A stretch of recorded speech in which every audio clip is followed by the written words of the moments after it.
दावा ठाकरे सेनेचे खासदार संजय राऊतांनी केलाय।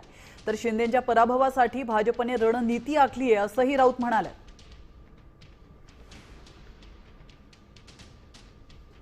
ठाण्याचं महत्व वेगळं आहे यावेळेला।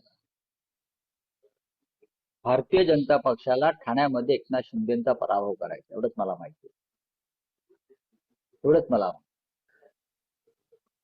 आणि त्या दृष्टीने भारतीय जनता पक्षाने तयारी सुरू केलेली आहे। लोकसभा विधानसभा निवडणुकांमध्ये निकाल वेगळे होते, ही गणिते वेगळी होती। भारतीय जनता पक्ष आणि शिवसेना मनसे युती यांच्यामध्येच लढाई होईल, फाईट होईल। देश विदेशातील प्रत्येक घडामोडींचे लाईव्ह अपडेट मिळवण्यासाठी आता साम टीव्हीच्या सर्व सोशल मीडिया प्लॅटफॉर्मला लाईक, फॉलो आणि सबस्क्राईब करा। तसंच सर्व नोटिफिकेशनसाठी बेल आयकॉन प्रेस करायला विसरू नका।